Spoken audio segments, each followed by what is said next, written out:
altine fukki fan ak ñaar si ndey koor atum ji nekk ñeenti téeméer ak ñeent fukk ak ñett sa gàddaay ga mbokk yi dalee na jàmm ci xibaar yi marax gi li ci gën a fës dañ koy daal di doore ak li nga xamante ni bi moo di mbiri takk der yi nga xam ne tegoon nañ leen loxo see diwaanu Casamance juróom-ñaar ñi waa MFDC tegg nañ leen loxo te ci ginnaaw ab ndaje mu yaatu moo xam ne amal nañ ko ñoom takk der yow wutali nañu fi nga xam ne moo di diwaanu Banjul ngir ak noppaloog ñi nga xam ne ñoon di taxaw ni waa Croix-Rouge wàllum njàng ak njàngale mi ginnaaw bi nga xamante ni bi nag banque bi yoxo yi ñu ngi wéyandi si ñi nga xam ne ñoo di gërëwkat yi di jàngalekat yi ñoom ndongo yi ñu ngay daal di sàkki pexe ngir daal di wéyal seen nafaru gi bañ li nga xam ne moom la jàng rek ci leen am nañu ñoo xam ne dañuy wéy di def seen i bërëbu daara yi nga xam ne si la ñu jàngee ngir nafar dinañ teewlu gësub Mamadou Si si biir xibaar yi set geeg sell gi fi nga xam ne moo di mbëbës jublu nañu nag li nga xamante ni bi moo di toxal ga ak li nga xam ne moo ci am daan nañuy daal di def xayma bu noppi weer yi ñu dëgmal dinañ ko daal di amal si taxawaay ki nga xam ne moo di maire bu Kër Massar rek mboolem ñi nga xamante ni bi te ñoo di sous préfet bu diwaan ba dinañ daal di jeexal ak jotaay bi ak li nga xam ne moo di xibaar yi tàggat yaram gën na cee fos nag gaynde yi nga xam ne dellu nañu seen club ginnaaw li nga xamante ni bi amal nañ ko ni ràññeeku si Coupe d'Afrique bi daal di amal ab jongante yu ràññeeku bokk na ci ki si gën a ràññeeku ki nga xam ne moo di Edouard Mendy moom gañewaat na beneen coupe du monde des clubs Kalidou Koulibaly ak waa Naples daal di amal jongante yu gën a ràññeeku Mamadou Loum Ndiaye moom daal nay dugal ab but si ayu bés bi rek mbokk yi dañ def wërngal boobee ak ki nga xam ne moo di Cheikh Diop lii mooy li gën a fës si biir jotaayu xibaar ñees ki ñu def si fan fàcc.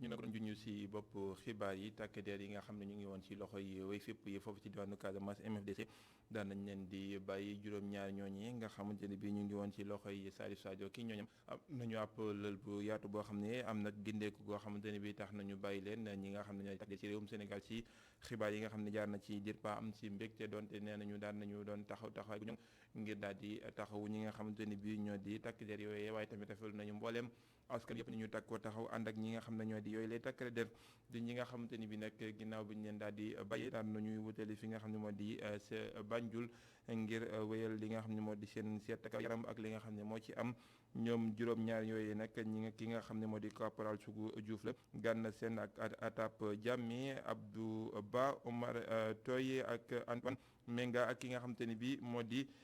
Jaata Ñang bu ñu sukkandikoo suñu ndaw li ñu teewal ci diwaanu Banjul Amadou Bari xëy na di ngeen ko déglu si kàlla may na sànni ci xibaar yi ñu dee ci waat si Ndakaaru wax lu jëm si wàllum njàng mi njàngale mi jalte ji nga xamante ni bi mu ngi koy wéy di amee ñi nga xam ne ñoo di jàngalekat yeeg ñi nga xam ne ñoo di ngóor gi déggoowuñ ba léegi ñi si gën a loru di ndongo yi ñoom ñu ngay sàkki pexe ginnaaw bi nga xam ne toog nañu ay bés jànguñu dañuy xëy wutili fi nga xamante ni bi moo di seen i daara ngir nafar ñenn ñi ñoom nee na faaw ñu toog seen i kër ndax bëgguñu seen i waajur am njàqare gëstuñu ñaan see ki nga xam ne moo di Mamadou Sy ak Barsow. ci buntu lycée de la Fosse élèves yi ñu ngi yàkkati ngir ñu mën a génn ñoom nag def nañu seen 1 heure de cours bu ñu amoon tey débrayage bi moo ko waral. Seydou Nourou Sy nekk élève en classe de première moom nag bi de situation du ko métti lool saa yu ñu amee grève day ñibbi. moom su ma wàccee moom dama jël oto dem ñibbi. loolu moom c'est énervant moom dañuy ñëw fii 8 heures yàq paas yàq fii xaalis bu bëri yàq fi nelaw ñëw ba pare doo def cours prof yi neen duñ def ko nga génnaat dem ñibbi loolu moom yàq paas moom te ngay obligé ñëw chaque jour boo ñëwul benn jour benn prof mën nañ ñëw moyen la. Ousmane Chimère Sall moom ak ay xaritam dañoo booloo créé ab groupe bi nga xam ni saa yu grève amee dañuy dem ñu réviser. bu ñu wàccee dañuy dem toog am benn groupe d'un élève de 5 personnes toog regroupé wu def benn matière s'il le faut par jour ñu xool ñu réunir pour passer programme bi quoi. te classe scientifique du classe su caaxaan. donte bëgg na des école saa yu ñu defee débrayage ngir mën a réviser waaye Fatou Diouf day ñibbi bëggul ay waajuram di laajte ana fu mu ne. parfois boo grève bu amee sax boo toogee sa waa kër dañuy foog da ngay taxawaal te nekkul loolu moo tax da ngay obligé boo deful cours rek nga jël bus nga dem ñibbi. yi leen ndongo ñu ngi sàkku ci nguurub Sénégal ngir rek ñu ut saafara ci jafe-jafe bi école bii di jànkonteel ñoom nag dañoo bëgg jàng. ñu ngi woote daal appel pour autorités yi ñu jàppale ñu parce que instant yi ñun privé yi ñoom def nañ seen compo ba pare ñun imaginer wuñ sax def devoir ñun prof yi sax imaginer guñu sax def devoir. métti na torop daal te war nañ ñu jàppale torop ñun ñëpp ñu jàng. école sénégalaise ci jamono ji di jànkonteel ay jafe-jafe yu bëri dana ci ay syndicat ñoo ngi ci seen 9e plan d'action te lycée de la Fosse élèves yi nag di xaarandi école bi mën a génn ci biir crise.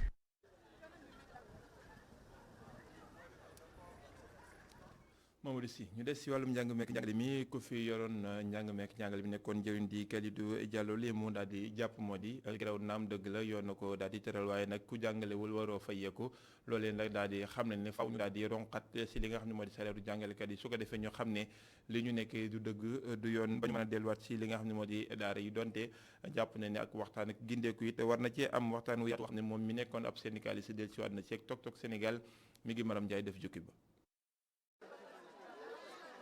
école yu Sénégal daanaka ay bés a ngi jàng amatu fa mu doon grève bi nga xam ne rek ma ngay bëgg a yàgg ña koy amal di ñi nga xam ne rek ñoom ñoo ëpp doole si wàllu syndicalisme si wàllu njàng mekk njàngale mi lu nu mel nag tàmbalee jur njaqare waaye nag nguurug Sénégal la mu teg si table bi lu xel mën a nangu la suñu sukkandikoo si nga xam ne nekkoon na fi jëriñ bu ñu dénk wàllu njàng mekk njàngale mi di Kalidou Diallo.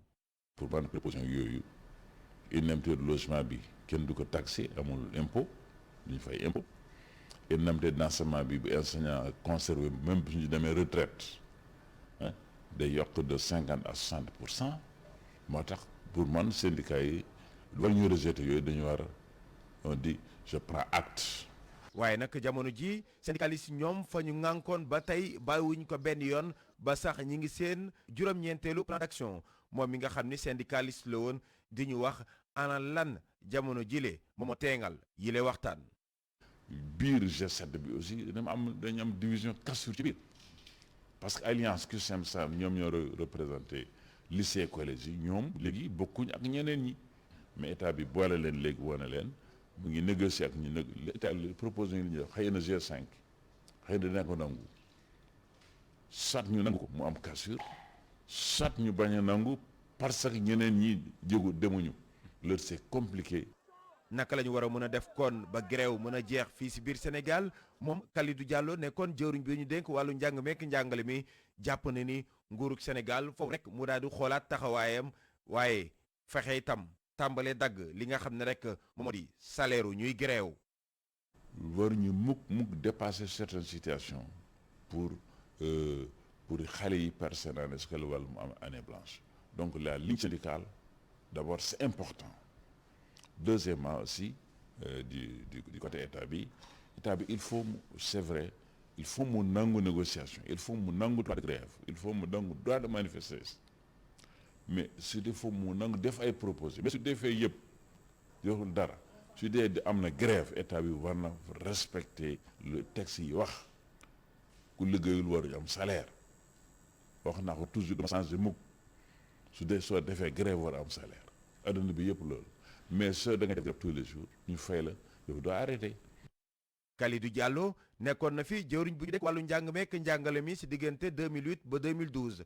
ma ngay woo mbokk syndicaliste bi ngir rek ñu jiital intérêt tout tànk yi waaye tamit nguurug Sénégal mu sàmm digle yi nga xam ne rek xaatimoon na ko.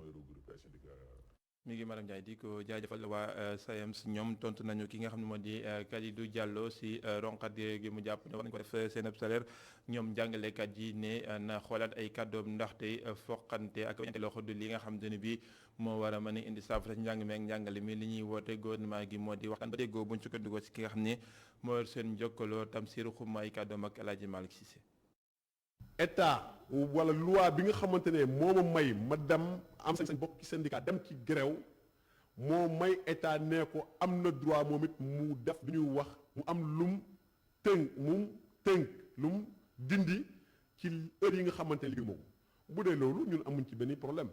mais nag su dee du loolu wax dëgg yàlla dañ demaloo ñoom pour xamal ne ci état de droit lañ nekk et loolu nag dafa am ci li nga xam ne noonu la war a tëddee mooy dafa ñëw war bala ñu koy def war nañoo woon jàngalekat bi ne heure bii kat ñëwee woon lu tax ñëwoo bu nekk daf ko ne dama dem grève effectivement ñu wane ne dafa dem grève ñu xool ci weer wi ñaata fan wala ñaata heure la ñu dem teg ko ci li nga xam ne mooy salaire am bu dee loolu ñun amuñ ci benn problème bu dee Kalidou moo ko wax man awma ci lu ma ci commenté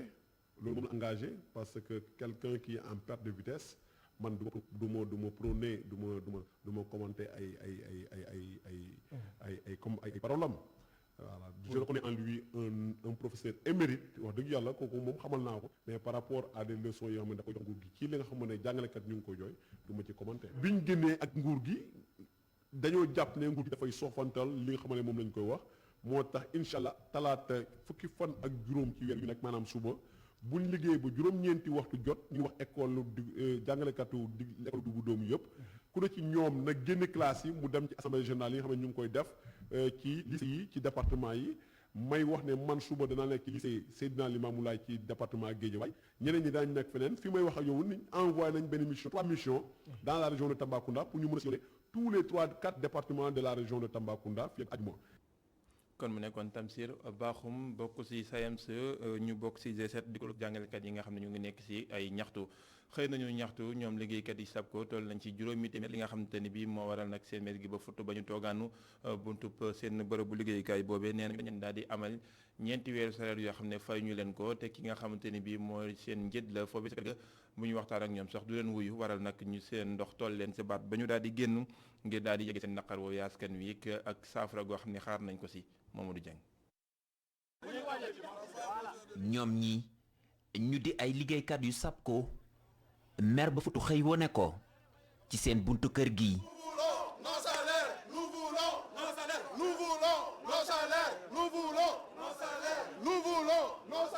ñu yor seeni morso yu xonk di laaj ñeenti weeru salaire yoo xam ne nee nañu lu ëpp juróomi téeméer ci ñoom lañu ko ameel mu di situation boo xam ne ñoom liggéeykat yi nee nañu mënatuñ koo dékku. 4 mois moo ngi nii mënuñoo fayee ko suñu salaire en tant que des citoyens sunu délégué bu bees bi sunu directeur général bu bees bi muy Amadou Mame Diop moom la ñuy waxal ñun nous sommes des agents de la SAPCO depuis 1 an moo ngi installé wu ci bopp directeur général bi nga xam ne moom mooy la SAPCO mais boo bëgg léegi gisuñu dara benn réaction boo xam ne def na ko gisuñu benn avancement te loolu dañ koy ñaawlu.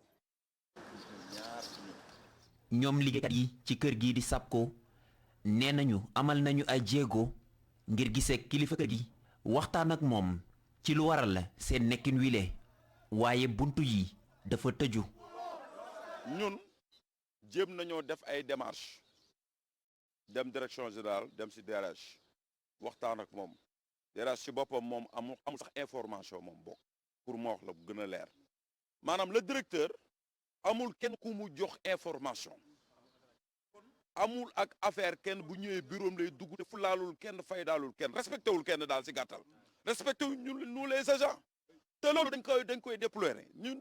loolu dañ ko ñaawlu ba ci kanamu yàlla. toogaan ñaxtu bi ñu amal ko ci kanamu alkaati yi ñoom liggéeykat yi ñu ne fas yéene wuñ deltu gannaaw file kër gi fayu leen seen ñeenti weeru salaire ci noonu sax ñoom ñi ñu ne am nañu yeneeni pexe. Mamadou Dieng yore luñ leen ñeenti weeri salaire waaye ñaari weer la te sax fay nañ ko kàddu gaa ngi tukkee ci ki jiite SAPCO Sénégal di Mamadou Mame Diop mi nga xamante ne bii daal nay dellusiwaat ci leeral ne am nañuy jéego ngir daal di fay salaire yooyu nu moo gën a gaaw te lu jëm ci tuuma yi ñu teg ci moom ne da leen a ubbal ay buntam moom nekkul loo xamante ne bii war na cee mën a tontonte ak ñoom ndax jàpp na ne doxeenu liggéey ak bërëb ba ni mu tëddee moo demee noonu ni Amadou Mame Diop ñu teewlu kàddoom ci jokkoom ak Mamadou Dieng. moo wax rek ni lu nit mën a comprendre ku jotul salaire ñaxtu dañuy wax nii rek ni ñaari weer la woon te ñaari weer yooyu jàpp nañ ni liggéey nañ ci fan yi ba nga xam ni ak les autorités ba loolu mi ngi féete sunu gannaaw donc jàpp ni loolu fa mais li ci ëpp solo mooy liggéey ci kër gi ba xam ni am ay solution yi nga xam ni yu dëgër yu taxaw yi nga xam ni dana yàgg loolu ñoo ngi siy liggéey ak ñi ngi si war liggéeyal mooy les autorités ak les cadres de la société. waaw ñoom bokk na ci itam li ñu ñaawlu nee nañu da nga leen tëjal say buntu jotes ci yow daal yombul ñoom ñu xaw a ñaawlu itam yorin wi loolu itam loo ci indi nee tontu. waaw day jafe damay bëgg rester républicain moo mën a dugg ci yenn détails yi mais ñu jàpp ne ñaar ñoo xam te ne bi seen bopp ubbi na di wuude yi nga xam ne ñu ngi ci réewum Sénégal li ko ubbi nag mooy tëjub frontière diggante réewum Sénégal ak réewum Mali ndax nee nañu ginnaaw bu ñu génnee ci sëbëj ya der yi nga xam ne moom la ñu yor ngeen ñu mën cee liggéey ba mën ko jox ñi nga xam ne ñoo leen ko commandé woon day am jafe-jafe loolu waral nag ñuy woo kilifa yi ngir ñu jàppal leen ndax seen i liggéey mu ngi jëm ci naxasaay gës bu ñu ànd seeg Mamadou Sy ak Pape Mafal Fall.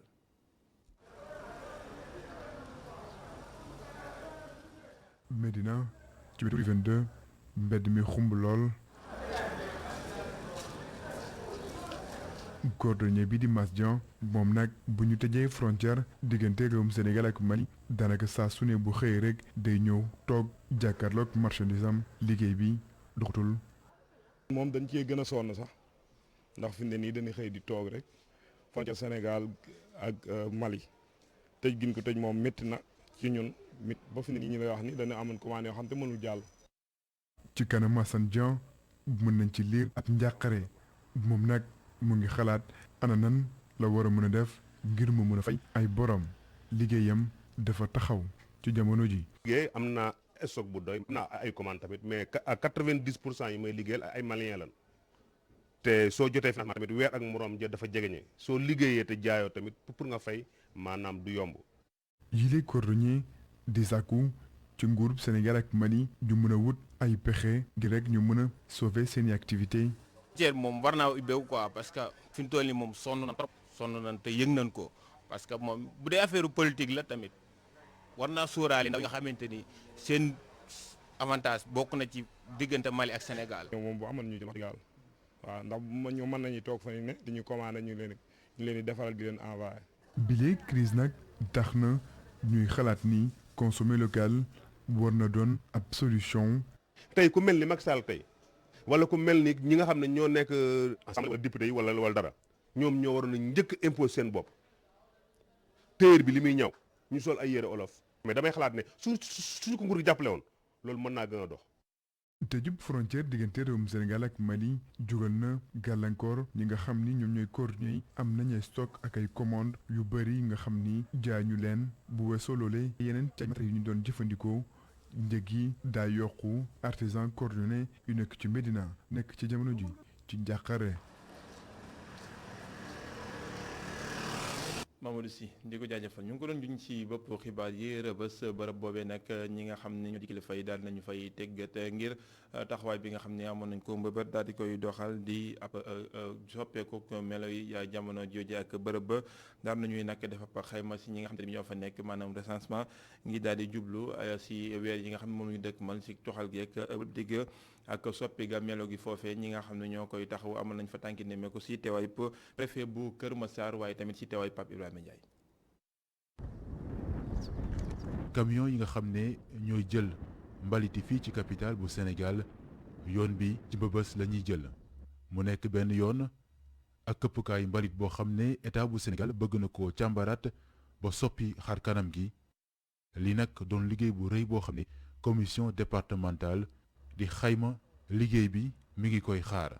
yoon dafa am lu ñu sas ci projet saa yu projet bu mel nii amee nécessairement dana am ñu mu impacté ndax dana jël seen kër wala mu jël seen suuf wala mu jël seen tool parce que projet bi moo ko laaj léegi nag commission boobu dafay déployer wu sur le terrain recenser ñooñu ñëpp xool ku ci nekk li ñu la jëlal lu mu doon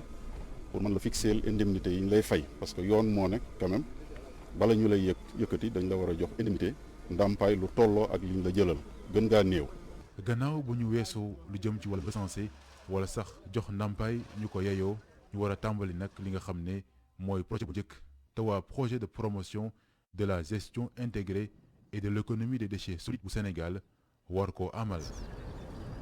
donc première phase bi li ñu siy def mooy ni que 50 hectares yi dañ koy defaraat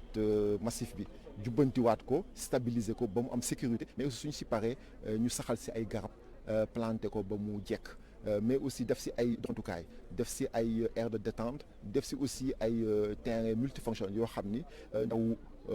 banlieue bi dañ mën a ñëw fii di fi foowee di fi jël si air donc loolu mooy partie aménagement paysager mais aussi am na aménagement am na partie infrastructure bi nga xam dañ fi tabax benn centre de tri et de transfert ak plateforme de compostage bi nga xam tout ce qui est matière organique dañ ko composter def si engrais tout ce qui est déchet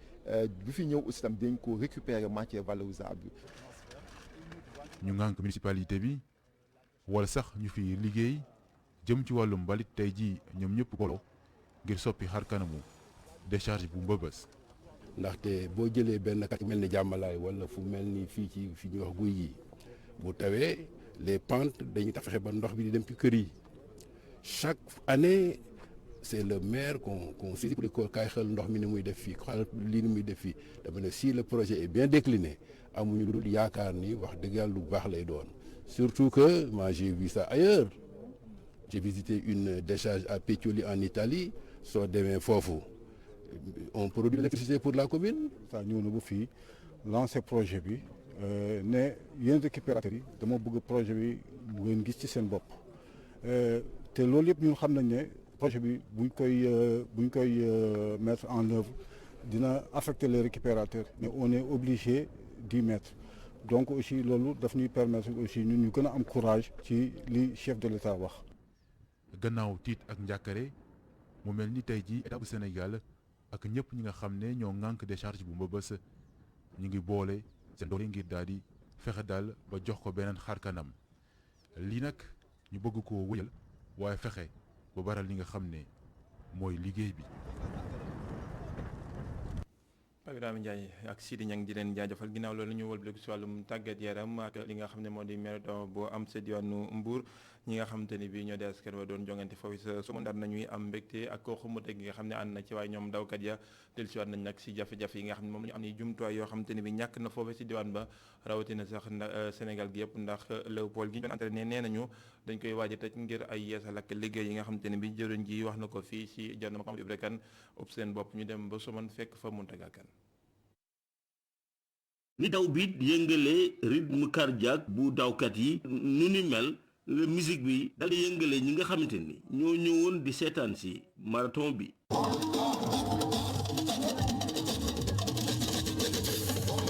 Christian Manga, vous savez, c'est le marathonien du Sénégal actuellement et c'est lui qui a gagné. maa ngi gërëm sama waajur yi ñu dëkk Casamance te kontaan naa trop sama victoire bi vraiment depuis sama 5e compétition fii ñëw naa daw naa ko gagné naa ko Mada Sadio. dawkati Sénégal yi ñoom ñëpp manko nañu ci wone seen jafe-jafe ngir mën a tàggatu ni mu waree.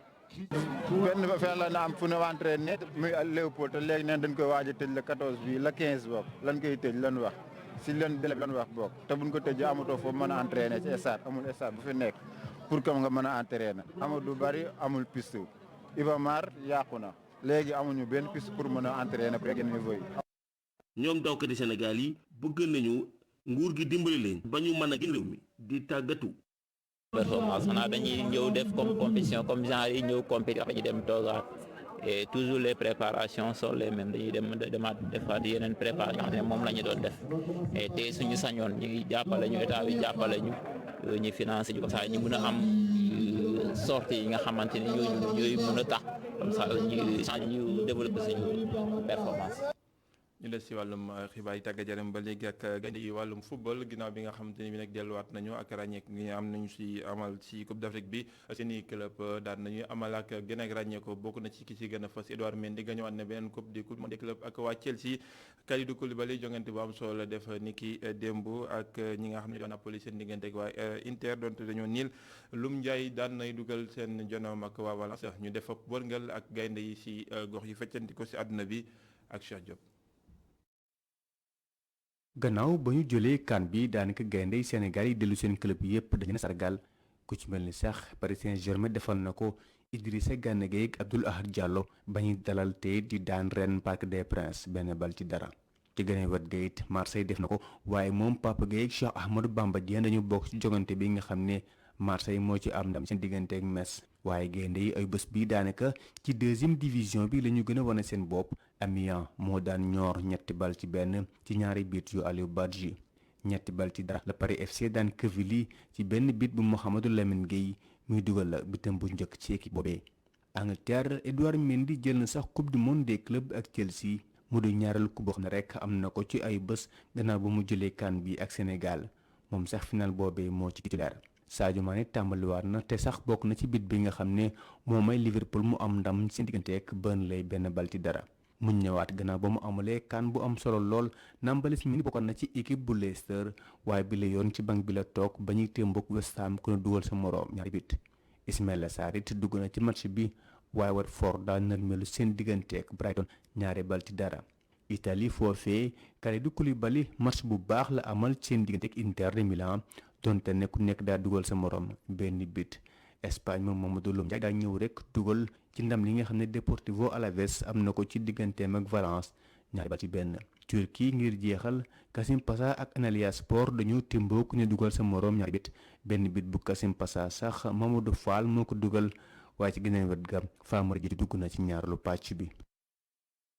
ràññeeku goo xamante ne bi am na ko si animuy taseem xibaar bokk si ñi nga xam ne tànn nañ ko ngir ñu gën a ràññeeku si déndu Afrique Adama Anouchka Ba ñi nga xam ne mooy daal di saabal xibaar yi si kàllaamay nasaraan ngeen koy topp altine ba alxemes june daanay bokk nag si ñi nga xam ne tànn nañ ko foofee sa Brazzaville war na faa dem daal di jël li nga xam ne moo di raaya bi war a tax mu nekk ki gën a ràññeeku si wàllum tasum xibaar ak présentation nationale nekk loo xam ne mbégum ba média la nag buñ sukkandikoo si ki yor kàddu gi ne ay ndaw yu takku taxaw ñoom ñoo liggéey bu ni mel waral nag résultat yi nga xamante ni bii jur na ko Mamadou Ndiaye ñu teelu yi kàddu ak Mamadou Diagne. mbégte bu mag sax ndax du ma ne foogewuñ ko woon waaye mbetteel la bu ànd ak mbégte ndax li war mooy liggéey moo joxe lii parce que ñun jokkoowuñu ak kuréel boobu tamit mosu jokkoo ak ñun waaye ndekete kuréel boobu mu ngi doon saytu ci lu yàgg ak ci lu topp di toppante peut-être bon suivi boobu ba yàlla indi leen barki démb ñu jot télégramme enfin maintenant on dit mail ñu jot ab mail bu wane ne suñu benn ndaw tànn nañ ko ci ñi nga xam ne ñoo gën a fës tey ci télévision ci wàllu Afrique ñun liñ ci waroon def yëpp kuréel bi nee na da nga nekk ci hôtel bu am bu bakkane di nga am ay oto yu lay yóbbu di la indi dañ lay teeru aéroport yóbbu la gàttandu la ba pare aussi sa dalukaay itam day am solo ba pare tamit aussi xëy na yeneen ak yeneen dina ci topp maanaam ay interview des journalistes américains des journalistes européens dañ ko fësal wane ko par conséquent loolu dañ ci am mbégte trop mais aussi li ci war tamit dañ ko ci def te am naa yaakaar ne aussi peut-être bon bu ñu bisee tamit dina am nu ñu war a xoolee mbir mi ba nga xam ne kuy xalam di ci jaayu parce que li ñu am nii xëy na ñu bëggoon nañ ko am waaye ITV amagul sax ñetti at gis nañ ko rek xale yi tamit amoon nañu ay raaya ci la soirée des jeunes reporters ak aussi peut-être bon ci beneen kuréel tamit am na ay xale yu ñu ràññee woon donc loolu yëpp daal sant yàlla croiser les doigts xam na peut-être aussi voilà xale yi jóguñ ci liggéey te liggéey boobu nag moo leen di may lu ñu mën a am ci àdduna. ngoog mbégum Mamadou Ndiaye si ràññeek googee nga xam ne Adama Anouchka Ba am na ko di mbégum kër gi yëpp di ko ndokkale si googale nomination di xale yi nga xam ne moo di ndam li xëy na mu doon ñaareelu étoile si mooy yëpp gaynde yi Sénégal yi nga xam ne moom bokk na ci gaynde jigéen yi nga xamante ne bi ñooy ràññeeku si wàllum tasum xibaar nees ki sax dina fi daal di teew yaatal xibaar ci kàllaamay nasaraan waaye laatal loolu la total di wéy nekk Cheikh Hassan Fall